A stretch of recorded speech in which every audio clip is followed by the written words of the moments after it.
Hello everyone. I never thought I'd be saying this, but after years of being on YouTube, I am finally going to reveal my actual self to you. Today, I made my personal Instagram page where you can actually see me. The name is Joe the Insomniak. I'm going to be posting a picture of myself on there today. Also, I'm nervous as hell about doing this and don't know why. Now, I've always enjoyed helping people and wanted to say more, and I know this will be a great way to really connect with you guys and for you to actually learn who I am.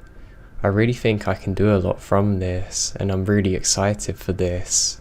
And now with that out of the way, onto the video. And yes, believe it or not, I do actually have a face to go with this voice. Now I want to say a big thank you to the Dank Daddy himself, my friend Let's Read. He's one of the best narrators out there. He really has an amazing voice for horror narration, so make sure you go and subscribe to him after watching the video. Thanks again, buddy. And now, for the video. When I was 19, I worked for a company that allocated labor to rural areas of Australia. Basically what you did was tell them when you were available, and they'd send you to a remote farm for a few weeks where you would do whatever they needed done. It was hard work and long hours, but good pay and good fun if you got in with a nice group of workers. When this occurred, I was working on a large property. I was told it covered roughly the same landmass as the state of Maryland, USA, about 9 hours from Sydney City, and the property itself was about 40 minutes from the nearest town.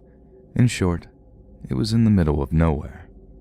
I was working at the farm clearing bushland with 3 other guys my age from the city.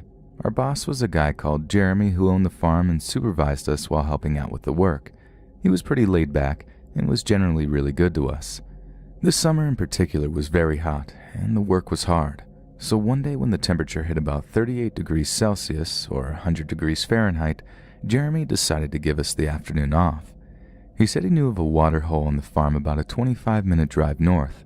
I was keen for a swim, but the other guys just wanted to relax for the afternoon, so him and I hopped in one of the work trucks and started heading across the property. It was mostly wide, empty expanses with a few clumps of scattered bushland. Jeremy wasn't much of a talker, so we drove more or less in silence. After about 20 minutes, however, he suddenly perked up and jabbed me in the ribs. "Do you see that over there, beneath the 2 dead trees?" I should mention here that if you're not familiar with inland areas, particularly those in Australia, they are brown or red and mostly flat and bland, meaning any bright colors stick out like a sore thumb. So you can imagine our surprise when we could see a large blue angular structure far off in the distance. We steered in its direction, and as we got closer, we realized it was a huge blue shipping container just sitting in the middle of nowhere. Jeremy was perplexed, and I asked him if he knew what it was, but he obviously didn't. He said he hadn't seen it when he drove through the same area about 5 weeks before, and he wanted to go and see what it was. Initially, we pulled to a stop about 100 meters away from it. At this stage, I had a really bad feeling. The whole thing wasn't right. It's hard to explain, but if you can imagine seeing such a foreign object in the middle of a huge barren expanse, it had to be something weird. Jeremy, however, wanted to investigate, which I understood, given it was his property, but in truth, I was really anxious. As we got closer, things got even more bizarre. There was a big diesel generator behind it thumping away, and a CCTV camera on each side, all motion activated so they buzzed from side to side, following us as we moved around. I tried to reason with Jeremy, something along the lines of, "With all this security, someone obviously doesn't want us here. Let's just go." He brushed me off, however, reminded me it was his farm, and whoever had put this here was trespassing, so he wanted to go inside. Despite all the surveillance, there was only a small padlock on the huge door. He had bolt cutters in his toolbox, and after a bit of a struggle, we broke the lock and went inside. The first thing I noticed was the rush of cold air as we got in. The place was air-conditioned, which I must admit was quite pleasant on such a hot day. We searched around for a light switch, but I could already see this was some sort of IT setup. There were flashing LEDs all around the place, and the sort of hum you hear when a hard drive is working hard. When we finally switched on the lights, we could see a sophisticated, albeit somewhat cluttered, office setup. There were hard drives the size of bar fridges and other computer equipment lining the walls, sometimes piled 2 or 3 high, and plastic storage boxes scattered around the far wall, and several desks with computer monitors arranged in the middle, complete with rolling office chairs. At this stage, I felt like I was in one of those nonsensical dreams. This made absolutely no sense. We wandered to the middle and sat down at the desk to see if the computers could give us any idea of what was going on here. My heart was racing, and I just wanted to bolt. We had been seen by CCTV, so if anyone was monitoring, they already knew we were here. Jeremy, on the other hand, was adamant we had to get to the bottom of this, so I put on a brave face and started looking through the computer. This went on for a while, but in short, neither of us had a very high grasp of technology outside of Facebook and Microsoft Word. And the best I can describe it from my lay position is that it was endless lists of computer talk. It was like how the old Napster or LimeWire download screens look like, just constantly picking up and receiving data, then recording it on several windows. I gave up on the computers and walked cautiously over to the far end of the container to the big pile of storage boxes. By then I was pretty sure no one else was there, as there was nowhere to hide really, but I was still incredibly on edge. I decided, against my better judgment, to see what was inside all these boxes. My brief sift through this box still makes me feel sick to my stomach. It didn't take me long to realize that this box was full of posters, DVDs, and photos, all of explicit and hardcore child X-rated material. One thing that still gets to me is that it was all neatly ordered into folders and small boxes. These people were organized. I immediately recoiled, jumped up and ran over to Jeremy. I could hardly string a sentence together. I said something to the effect of, "Mate, get out. Dude, child, what? Just get out of here, dude."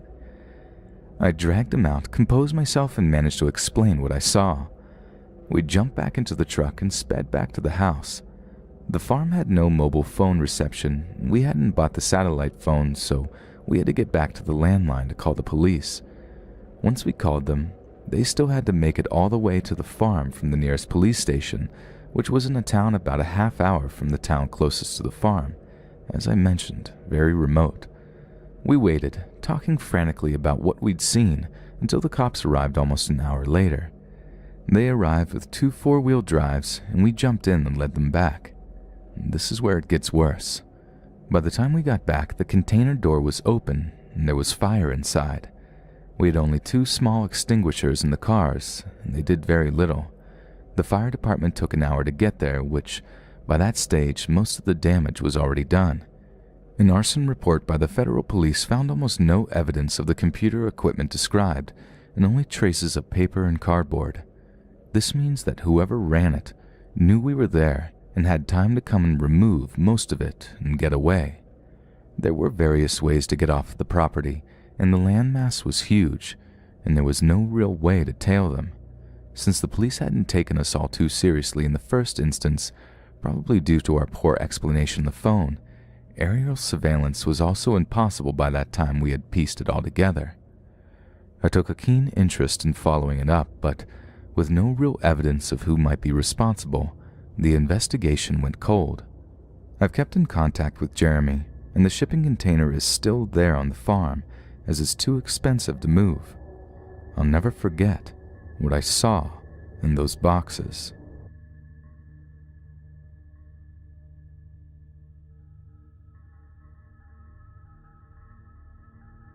My best friend Hannah had convinced me to join her on a weekend trip up north.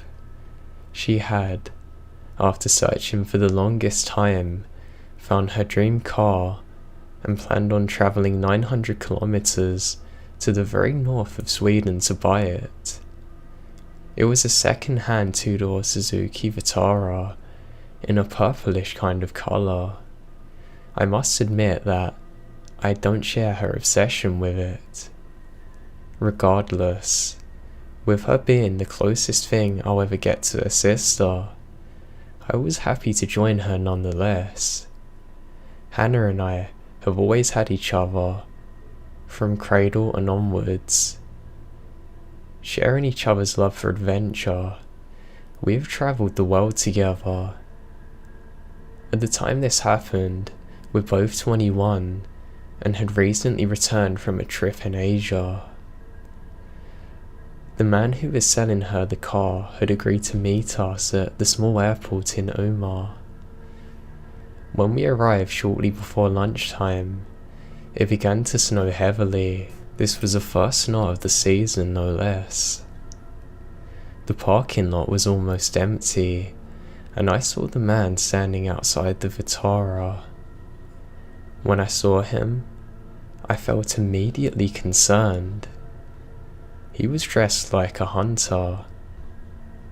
A lot of people in this area of the country live a lifestyle with hunting and fishing, so nothing strange with that. But still, there was something about him that made me feel uneasy. He was nice though, smiling and waving at us, shaking hands with us before, then walking around the car with us, pointing out all the tiny flaws. He showed us the work he done on the car, and showed us the paperwork from the recently done engine repairs. He given us the impression that he didn't want to hide anything. On the contrary, he made a show of being very forthcoming and honest. The snowing had now intensified, and we were getting cold. He opens the car door and said, "I got more paperwork at home. Let's close the deal over coffee." Against all my instincts, I climbed in after Hannah. Both of us are now trapped in the back. I had no reason to feel threatened by this man who had been nothing but pleasant to us, other than the alarm bells going off inside my head. I can't tell what the feeling was, but there must have been some sign that something wasn't right. Now the man was constantly talking. Funny, since people from the north of Scandinavia are famous for never speaking a word, unless absolutely necessary. He showed the stereo, told us about the features of the car, about the places that we drove past, about the wildlife and nature. There was not a moment of silence. After about 20 minutes, I started to notice that we're in no way moving in the direction of civilization. Instead, it seemed like we were driving further and further into the vast wilderness. It then struck me that he had us in the back of a two-door car, driving us into unknown territory, and no one knew we were there. I look at Hannah, who was happily listening to the man telling stories about the area. I then noticed that she didn't look at all worried.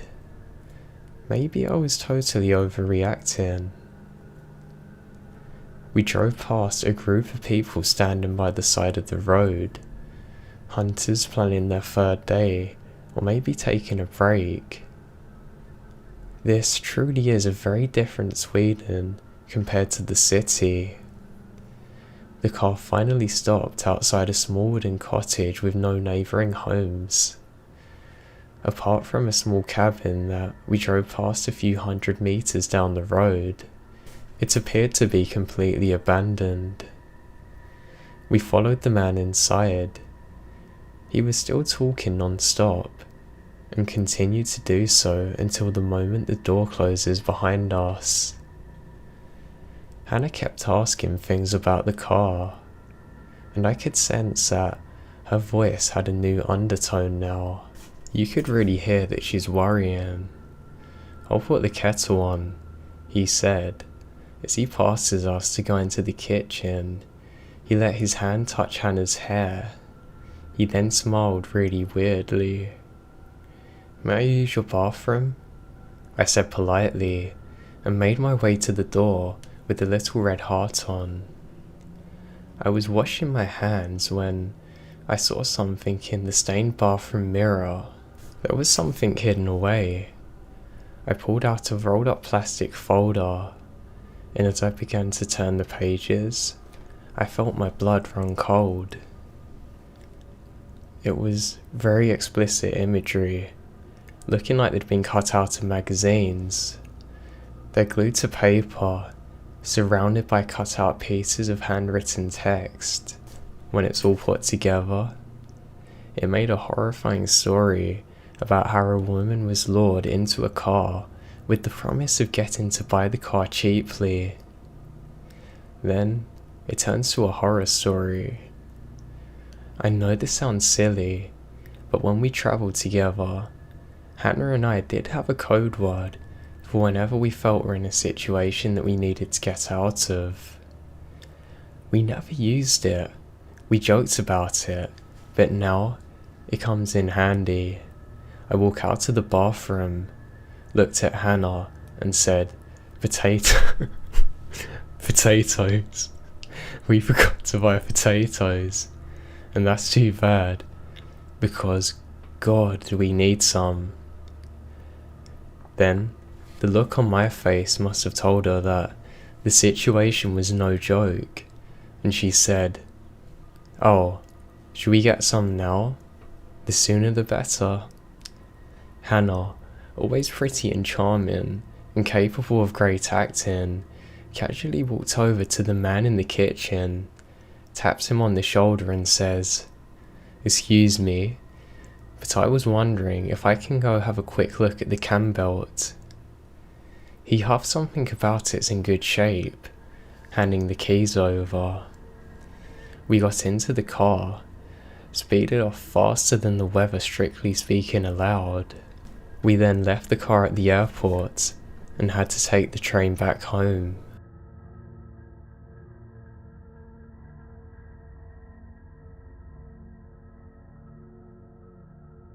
This happened last year. School had just started and my only child was in kindergarten. She had only been in school a few days. We live in a rural area and we only have one car, so in the mornings, my daughter, her dad, and I get up to take her dad to work. Then my daughter and I come home and get ready for school. Because we live in a rural, dead-end dirt road, we have to drive about a half mile down the main road, where her bus picks her up. Everything was fine that morning. I got her on the bus and headed home. I had the day off from work. I only work part-time, so days off in the middle of the week was normal for me. Anyway, I was doing some house cleaning and putting away some laundry. I went into my daughter's room and started hanging up some clothes in her closet. I had the TV on in the living room, watching it from her room.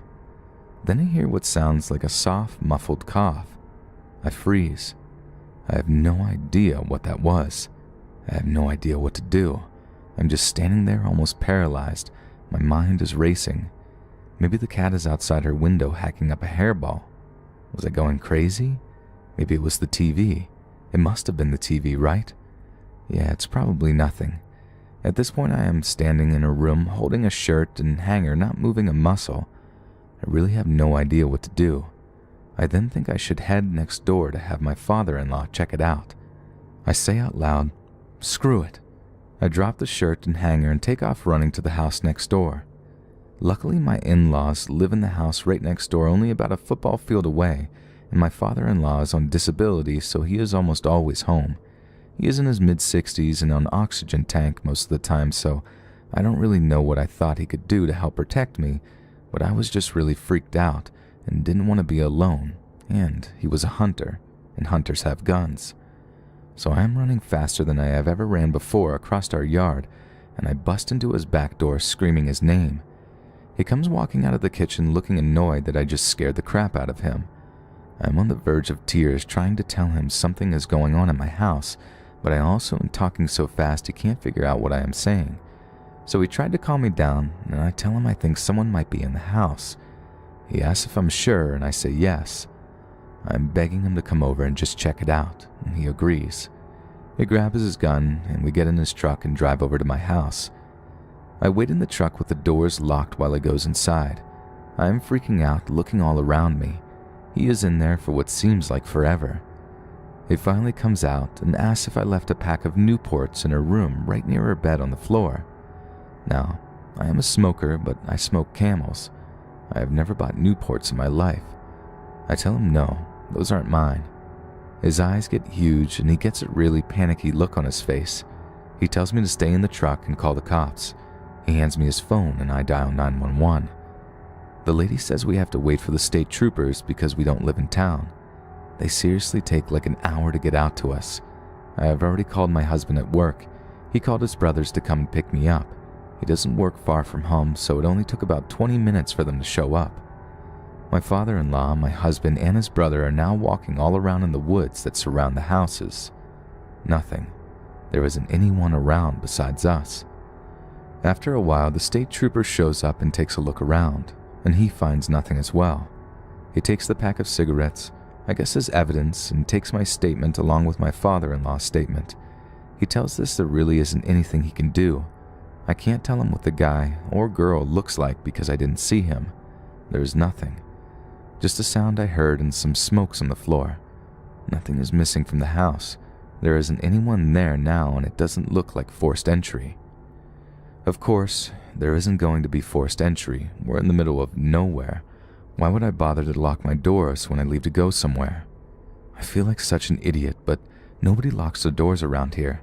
I don't even have a key for the door on my key ring. We just keep it on top of the outside fridge as a just in case. After the trooper leaves, my father-in-law gives my husband the gun to hold on to in case someone comes back. My husband and brother-in-law change all the locks and all the doors that day, and now we keep a key on our key rings and keep the doors locked at all times. We didn't take our daughter out of school that day. She was only 5 and we thought it would just stress her out. We did let the school know to be on the lookout for some weird activity, and we had talked with our daughter about stranger danger and what to do if she sees someone in the house she doesn't know. I did have her sleep in our bed for a few weeks, but she seemed like she wanted to go back to her room because she's not a baby anymore. But that's it. Life moved on, and nothing has happened since. We never heard from the trooper or anything like that. We never had another incident like that again either. I have no idea what they were planning on doing. I don't know if they were after me or my daughter, or if they just wanted to rob us. I don't think I'll ever know. I still get paranoid from time to time, and I hate to be alone in the house. My husband got me a dog to keep me company and help protect us. I hope with time the fear will get less and less. Please always lock your doors no matter how safe you think your neighborhood is. You never know who might just be passing through.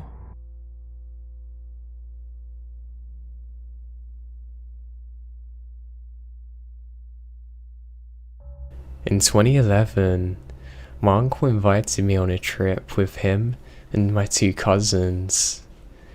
We stayed a night in Vegas, then rented an RV for a trip through Utah and Arizona. Our final destination was the Grand Canyon. We spent a few days driving around to all of the tourist destinations, like Eagle Point. Our nights were spent in RV parks. On our final leg of the trip, we went to an Indian reservation. We got some awesome photos, went on a thoroughly interesting tour.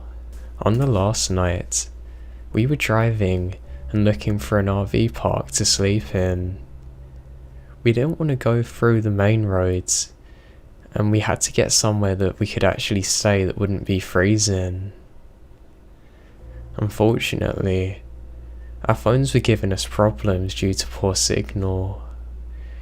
My uncle was tired of driving, determined to pull over. We took the opportunity to stretch out and stargaze.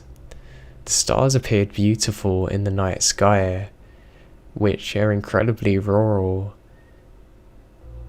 There were hardly any other cars or people. As a result, there was no light pollution, and the stars glowed intensely. On one side of the long, dirt road was a steep hill with boulders and shrubs. On the other side, the canyon. To our surprise, the dark was broken by high beams coming towards us. A car coming down the road. They pulled over next to us and get out. He was a Native American man. He told us he's local. His hat nearly covered his entire face. His beard grew over his mouth. We greeted him respectfully and said to him if he knew any RV parks. He said we're reasonably far from the tourist areas, that there's none here. He said to us how did we get there, and we told him that we were sort of driving around aimlessly in hopes of finding an RV park. He laughed at us and began telling us facts about this side of the park that we're on. He sounded like a tour guide. He offered to take us down an unmarked trail that only the locals went to. He said it's beautiful, serenic spots, amazing truly. We agreed to follow him. He got some hiking gear from his car and urged us to gather some of our own. We climb into our RV, gather our stuff. As soon as I put on my boots, I watch him circle our RV. Once we're ready, he leads us a quarter-mile down the road. We reached his fabled location, shined our lights upon his direction. At the edge of the cliff, there's a path. I knew this wasn't an official trail, but it didn't look like a trail whatsoever. We followed him down an incredibly steep bank with tons of loose rocks. He led us around a few turns and through tight caverns. We found ourselves on a big flat rock, and we stopped to take some pictures. He led us deeper and deeper into the canyon. "Hey, wanna go to the bottom?" he said to us. It was really dark. We're very tired, so declined. We followed him for about another 10 minutes. We see some birds eating a small animal on the way. It struck me that we are truly in an untouched wilderness. We were uncomfortably close to the edge of the cliff many times. My muscles grew tired. My uncle was uneasy and said to him to take us home. He agreed and told us that he knew of a shortcut, an easy way from where we were. He said to us, "Wait there," and disappeared. We all get a bit nervous at this point because we have no idea where we are. We wait about 10 minutes, taking more photos to pass the time. Eventually, my uncle walked off in the direction the man left from. My cousins and I were afraid to be alone, so we trailed him tensely. He came back and told us that he didn't see the man. We waited another 10 minutes before giving up. Nah, he ain't coming back. I began to wonder what could have happened to him. Did he fall? Did he get lost? Has he left us? I couldn't understand why he would have left us there. He seemed so friendly, and we were eagerly trusting him. We started to hike back to where we come from. The problem? No one knew where we were. The terrain was incredibly unsafe. We realized that we could not navigate our own way back. My uncle called out a few times. The only reply? An echo. We often found ourselves testing rocks that we hadn't come across before, and were very wobbly. My cousin was crying, holding on to her jacket. I continued on. It felt like we were lost in a labyrinth. My uncle remarked over and over that he knew this was a bad idea, but it was so late now. Since this was not a real trail, there were no markings to help us. The only source of light came from our flashlights. I tried to not look over the edge. We were so high. I didn't want to be in the back of this. I wasn't prepared for what could come. I just wanted to be back in the RV. Our anxiety was building as the moon sunk. We joked about we could survive a night in the canyon since my cousin was an Eagle Scout. However, we were merely trying to make our minds go away from the situation. Then, finally, we find ourselves back on the big, flat rock. We recognized the series of caverns we crossed through and climbed back out. It was such a relief to be back on the dirt road. We walked towards our RV, looking for the man as we stagger onwards. We come across our RV. The man's car's gone. He left us. We quickly put the pieces together. We were angry and felt incredibly stupid. As I got closer to the RV, I noticed the door was open. I remembered locking it when we left. Immediately, my eyes filled up. I wasn't sure if the adrenaline had gotten the best of me, or if I truly had a reason to be afraid. "Hold on," my uncle said as he swings the door open. My cousins and I were afraid to go inside, but we were not particularly content being outside either. My uncle took a few steps inside and said, "We've been robbed." We piled into the RV and froze. None of us wanted to venture deeper in. I began thinking of all of the stuff I had stored in there. Our clothes were all over the place. The iPad was gone. My uncle's wallet, cousin's phone, jewelry, everything. I felt so violated. We were all quiet. None of us slept. My uncle started the RV and we drove off, looking for civilization. Fortunately, we had just enough gas to make it back to the RV rental place. We phoned the police. They filed out a report, but nothing ever come of it. I hate to think of what could have happened if he was more violent or if there was more of them.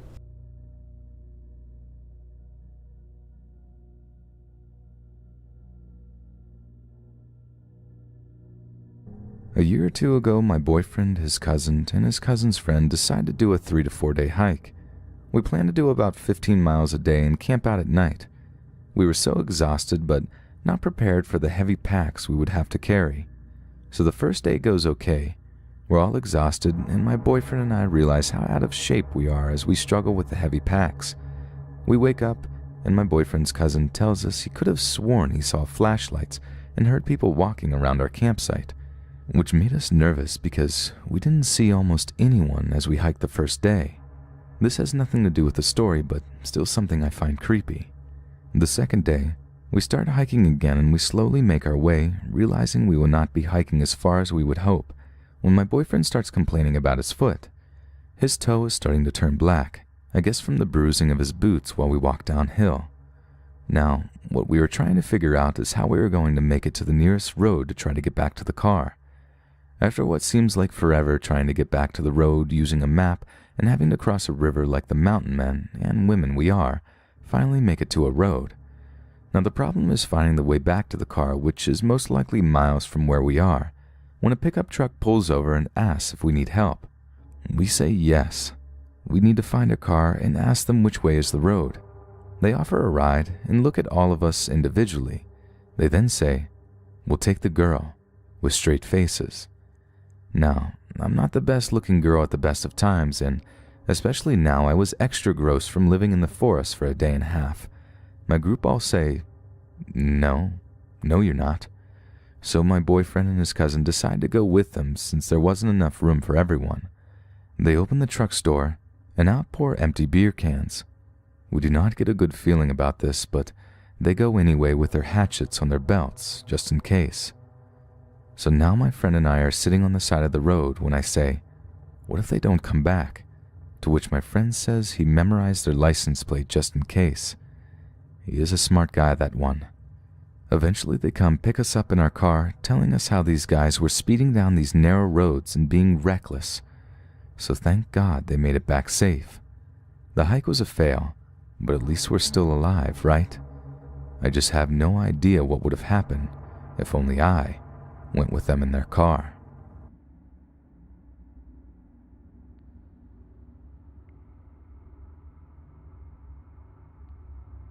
I live and work in the very north of Scandinavia.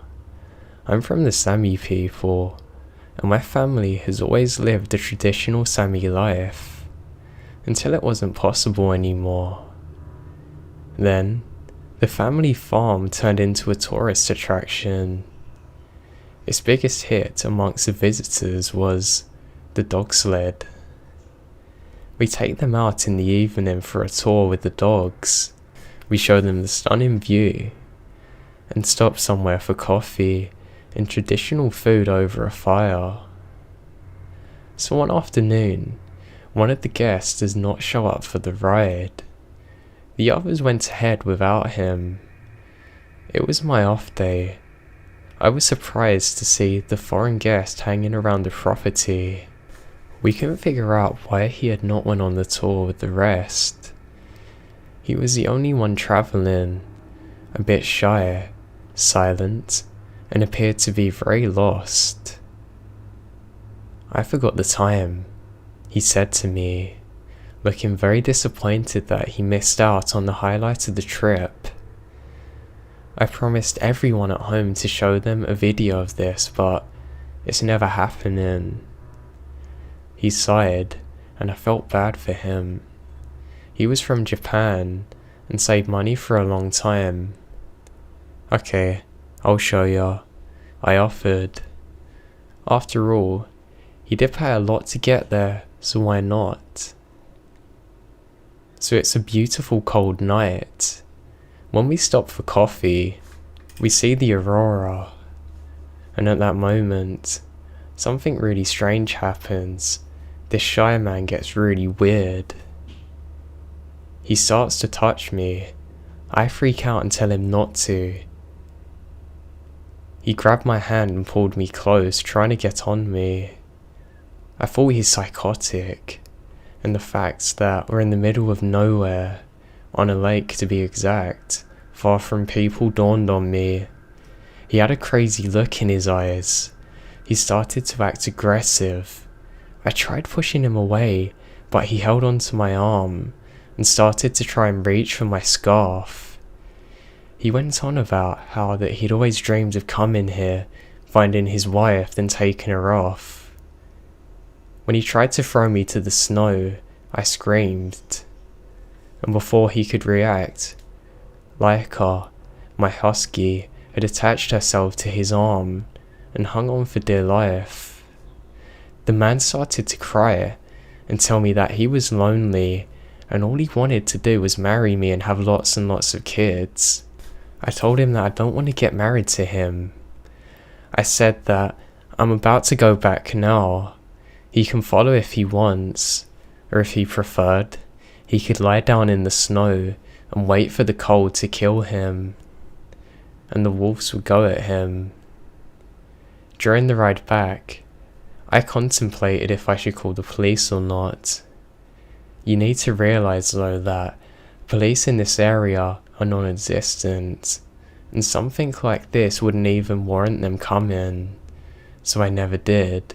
Once we got back, the man disappeared and I never saw him again.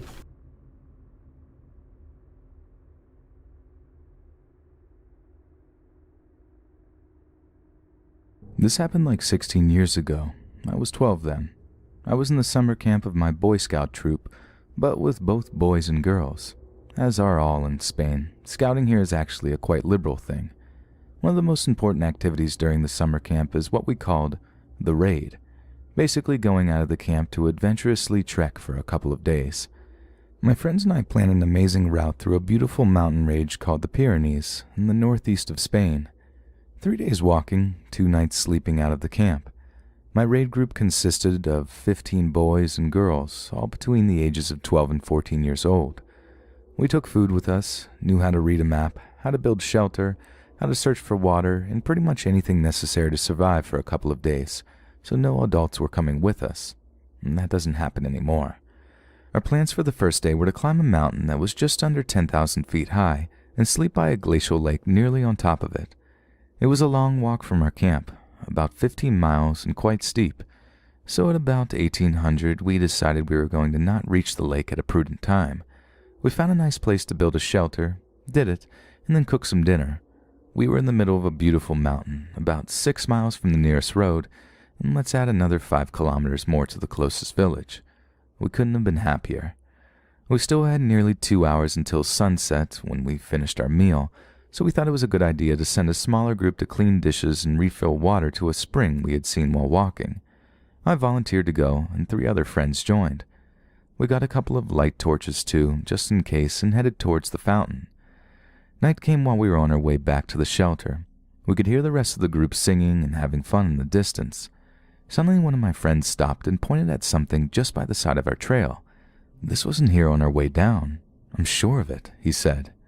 There was a light reflecting pole from the road, torn into pieces. We went from being happy and relaxed to being mildly scared in just a second, and rushed all the way to where the rest of our friends were. We told them about our creepy finding right away. We were just kids, so fear escalated quite fast. Who could be hiding in the same mountain we were at, and why? 2 of the older guys, they were 14 years old, thought it would be a good idea to go and take a look around to try to calm us down. Although being without them was even scarier, we also appreciated it. They went away with a light torch, a knife, and a whistle, so we could hear from further apart if they were in trouble. We remained seated inside the shelter, which was nothing more than a couple of tarps held by sticks near a big boulder, silent and scared. I remember hearing quite a lot of sobbing around me. I was thinking I didn't want to die there. One of the girls suggested that we could sing to try and think of something else. Some disapproved because we might not hear the whistles, but we did anyway, although not very loud. We were like that for about 10 to 20 minutes. The whistle interrupted our song. We heard it clearly. 2 whistles coming towards us at a really fast pace. I remember taking my knife from its sheath and keeping it in my hands. Luckily, it was our friends. They arrived nervous and exhausted from the run. They said they stumbled upon a long standing stick with lots of blood all over it, more than what our nerves could stand. Most of us started crying. Some prayed too. They told us they were going back to look for whatever was in the mountains with us and confront him. "In case things go bad, we'll run somewhere else so we can't find you," one said. We asked them to stay, but nobody was able to move a finger to actually stop them from leaving. There was no more singing, only weeping and barely audible prayers. I just didn't want to die there. I wanted to see my family. After a while, we heard some noises, followed by the voices of our friends. They came back at a calm pace, with relief in their faces. "It was all just a misunderstanding," one explained. "It's just a park ranger. We found him and he explained to us that he was just walking around as part of his duty," said the other, "and the bloody stick was just from a rabbit he had hunted for dinner." It was quite a relief, and we relaxed. Someone even spoke about taking out our sleeping bags and going to sleep, and that sounded wonderful. But it wasn't long until one of the older guys said he was a bit suspicious. "You see, he wasn't wearing a uniform," he said, "nor a badge or anything that could identify him as a ranger," answered another. "And who walks kilometers away from the closest road, late at night, to hunt rabbits? Are there even rabbits in this altitude?" Terror came back in a second. They were right. That story didn't make any sense. "Let's go back there and freaking threaten him," one of the older guys said. We asked them to stay with us again and got the same results. Once they were gone, someone said that maybe he had followed them and now knew exactly where we were. We all shivered in panic.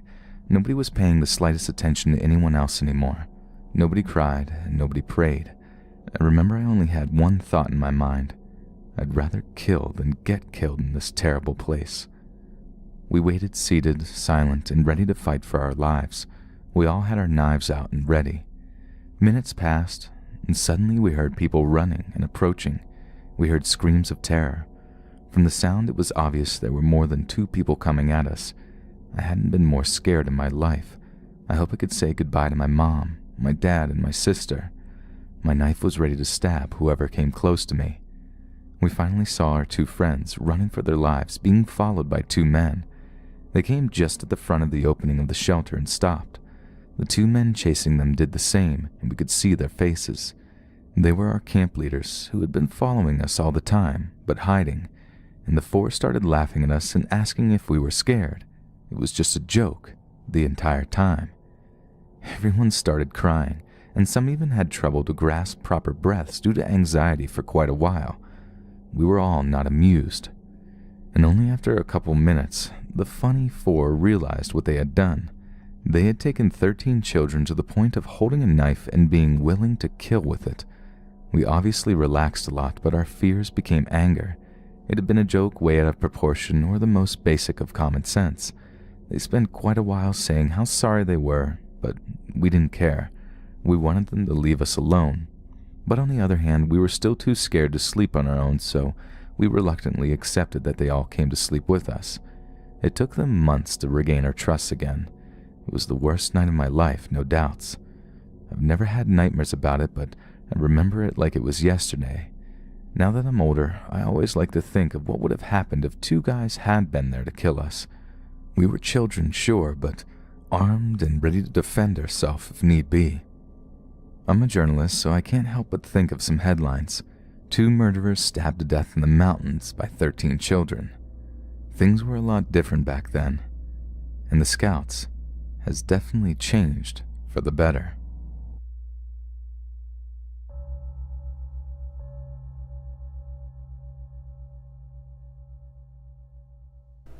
Last year, I was with a buddy of mine, and we were going to do the Heart Creek Scramble in Alberta. But due to some health conditions, it was going to be too strenuous to complete. We figured we'd make an easy day, simply doing the easiest trail. Now, we're both climbers, and have been to the Heart Creek for rock climbing before, and had a great time, so it wasn't a surprise to see sporadic climbers on the mountainsides as we went in. Heart Creek is also pretty popular and easy for people who just want to go for a nice nature walk and maybe have a picnic. Anyway, so we walked in, enjoying the day watching the climbers on our way by. We saw a couple even doing some multi-pitch climbing, which basically means leapfrogging the entire route. We settled in for lunch after about half an hour in, leaving a few hours after so. On our way back, I remembered seeing a climbing shoe in the creek and thinking, oh, somebody's lost this. I pick it up, and my buddy got my attention to look further down the stream. Both climbers, a young man and his partner, were both lying in the creek bed, rope and harnesses still attached, dead. It was very surreal. We had seen these people climbing not 2 hours before, making their calls, having a good time. The first reaction that I had was that there's more people behind us who are on their way. We ran back, explained to them as quietly as possible what had happened, and to head up. It turned out that the husband was an off-duty RCMP, and he took the situation under control.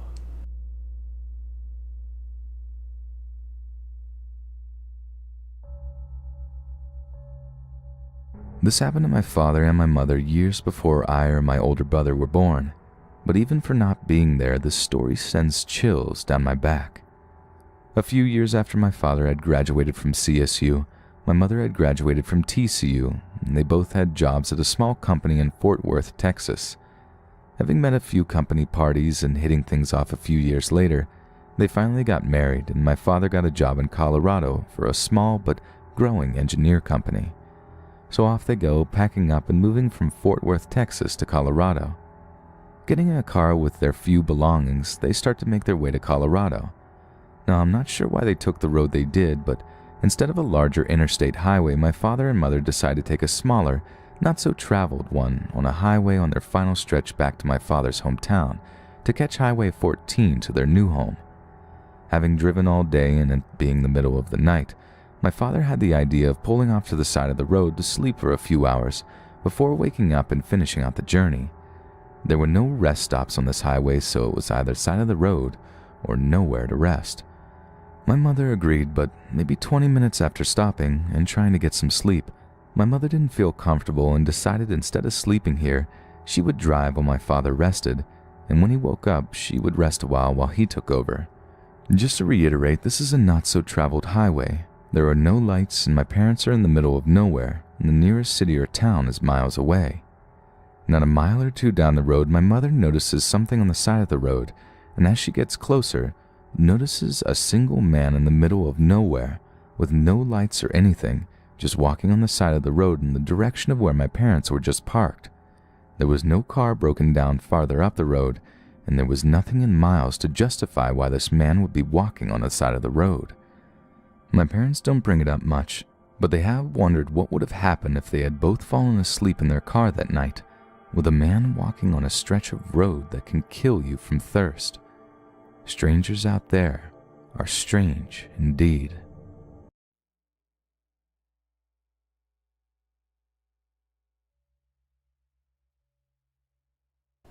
To give you some context, this occurred roughly 14 years ago, when I was 12 years old, living in the east side of the Australian rainforest. When I say rainforest, our home was on a 40-acre property surrounded by bush. The house itself was owned by a Swiss man called Hans. Occasionally, he would come down with his tractor and slash along grass surrounding our home so we could easily access slightly more of the property during summertime. It was also extremely handy because if you know anything about Australia, it's that we have tons of beasts that can kill you very easily. We lived about a 40-minute drive from the town centre. This meant that if we needed groceries, medical attention, or to contact our parents, it would be a 40-minute drive before anything could be done. The house sat on the side of a large mountain, roughly 3/4 of the way up. So naturally, most of the land we lived on was in valleys. There was lots of nooks and hideouts. We had trails that we could walk, and they led to a stream and a small waterfall. It was truly a beautiful place, but considerably scary to me and my siblings. We knew our neighbours on both sides of the property, but because the location of our home was very remote, our nearest neighbours were roughly a 10-minute drive away. One was a lovely old lady who used to wave to us when we got off the school bus before we made the trek to our home every day. The other was a middle-aged man and his family. He was a real jerk. He actually excavated around the bottom of our property where the borders met and continuously interrupted the stream and water flow. Lots of strange and creepy things happen when you're in the middle of nowhere, but one in particular involved a guy that I don't want to meet again. Being pretty removed from people, it was extremely rare that we ever got visitors that we didn't know come in. When people we didn't recognize showed up, it's usually because they're lost and need directions. Now on one day, a man came in the ute driving down our driveway. I remembered running inside to tell my dad that someone weird was here. He immediately walked outside to see who this was. A little background about my dad. He's literally the most hardcore person that you'll ever meet. He has one leg after it is amputated after having an accident on a motorcycle. He was in the Navy, brought up in a very strict household. He'd grown up in a very rough part of Sydney's west, so he had some shady contacts too. In short, he is someone you really wouldn't want to mess with. I wouldn't be surprised if he killed someone prior to having kids. Anyway, my dad goes out to see what all the commotion is, while my mum keeps us inside. The man has a dog in the back of his car. It snarled at my dad, but immediately cowered when the stranger told it to shut up. Our dog Millie was going ballistic. "Hi, my name's John." The way the man spoke was like he's a salesman, a really slick and smooth guy who on the outside appeared friendly with the overtone of wanting something. My dad immediately responded with, "What are you doing here, John?" The man was clearly taken back by this, not used to dealing with someone as hostile as my dad. They spoke for a while, and I could hear my dad talking with a sense of confusion about whatever this man had to say. I did, however, overhear my dad say, "What are you thinking? Just call the cops." I found out later that the lovely old lady next to us had died. Apparently, John was on the other side of the property and went to visit her and found her like that. He also said to my dad if they should move the body to make it easier for the police. This is obviously why my dad called the police immediately. Anyway, later that night, the police showed up to take a statement from my dad and John. I remember my dad pulling an officer aside and explaining that John wanted to move the body when he first arrived.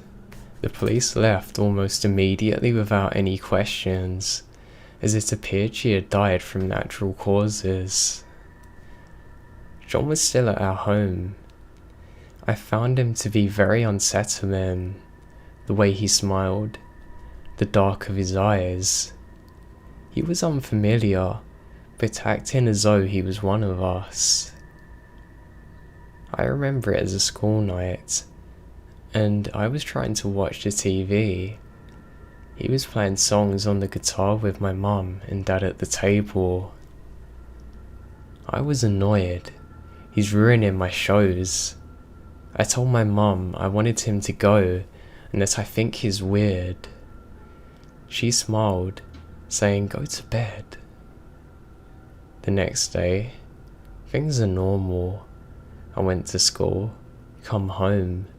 Not seeing the old lady's familiar face on the walk back hurt me. It felt strange. I hoped that she knew her family loved her.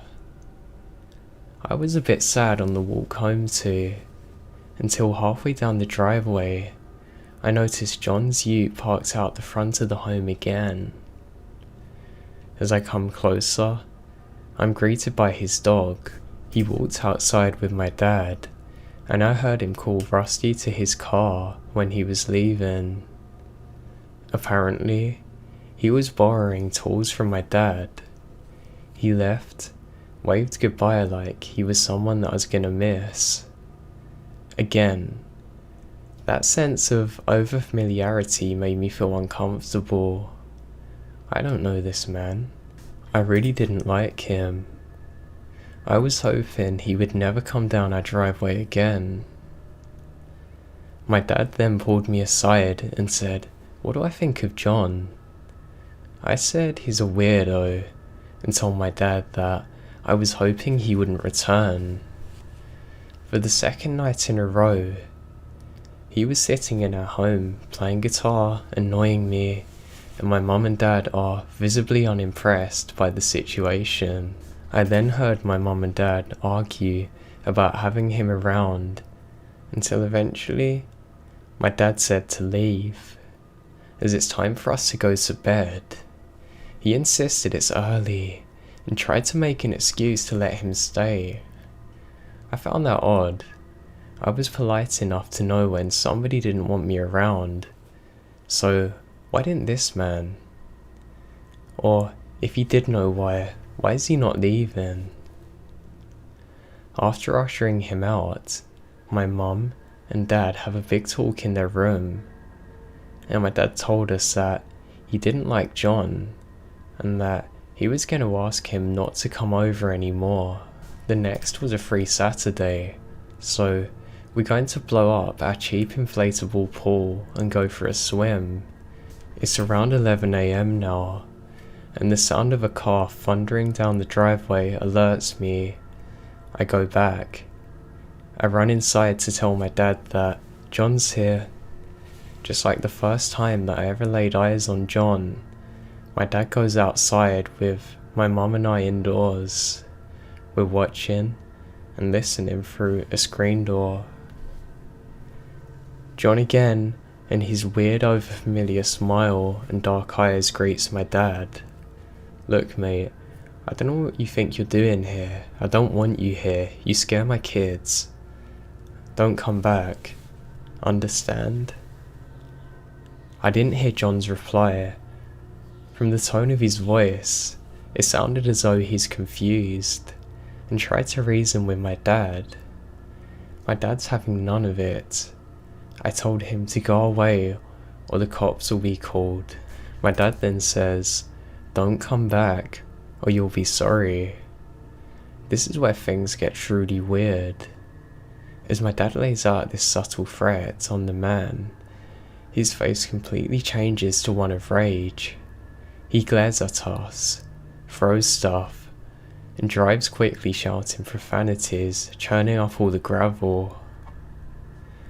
My dad comes back and told us that we're not going to see him again. If we do, we'll call the police on him. I was relieved. This odd man made me feel uncomfortable in my own home. Now I can't remember if it was a Sunday or Monday afterwards, but John did come back. He tried to reason with my dad and say sorry for whatever he caused to us. But he even got out of the ute and my dad said, "If you don't turn around and leave, I'm gonna smash your face in." He did just that. My dad then called the police, informing them of what happened. Apparently, they were gonna go and talk to John. I didn't hear anything else of what happened to the conversation. A few weeks went by with no sightings or happenings with John. We all felt as though things were going back to normal. This is until our mailbox had been tipped out of the ground and run over. I remembered saying to my dad what happened, but he wasn't about to give me any ideas. He later told me that he knew it was John after the way their conversation ended. The next weekend after the mailbox incident, we went into town to get groceries and fast dinner. And when we come back down the driveway, my dad then stops my mum from proceeding any further and said, "Something's not right." Next to the carport where we parked our car, there was a window that opened to the bathroom. My dad must have spotted the windows. They were missing. As we drove down, he got increasingly more tense until we all noticed that the window was missing. I remembered being confused in the back seat. I didn't really know what was going on until I saw it. A man with dark eyes, overfamiliar look coming from the window that led to the shower. My dad was exploding with rage, told my mum to rush down the driveway so he could mess him up. But the man then proceeds to escape through the window, run down the back part of our property.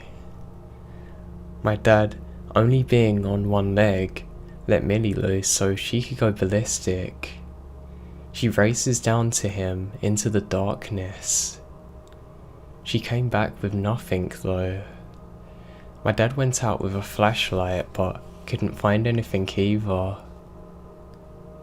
I'm not sure if anyone slept that night. None of our possessions had been stolen or even moved. No, we must have arrived just as he is exiting our home. The police do some fingerprints with no avail. My father was furious, again alerting them to John and his behaviour. That was the last time that we ever heard from John that year. I almost completely forgotten about him. Had the summer off to enjoy myself and get ready for high school. The school I went to was pretty large considering where we were, but everybody seemed to know each other. This is including the staff. Within my first week at school, we were introduced to all the teachers and aides. I was caught completely unaware when the overfamiliar dark-eyed man from the previous year was reintroduced as a teaching aide. He wasn't called John, he was called Gregory. I was trying to make sense of it all. I was 100% sure that this man called Greg was the man who introduced himself as John. At that moment, so many things rushed into my mind. What if he killed the old lady? What if he didn't live close by? What if he wanted to move the body so he could frame my dad? If he lied about something as critical as his name, what more was he lying about? What if the police never made contact with him? I sat there for a good 10 minutes trying to piece it all together until the teacher comes to my side. That's when he notices me. The look on his face when he sees me is one that I'll never forget. He immediately recognizes me, looks shocked, says nothing, just staring. I just found out his dirty little secret. I could sense that he was now the one feeling uncomfortable and on edge. Later that day, I rushed home to tell my dad that I found him. He was shocked, repeatedly asking if I was sure. I then went into school the following day, but he had put a leave in and never returned again. That was the last I ever saw of him.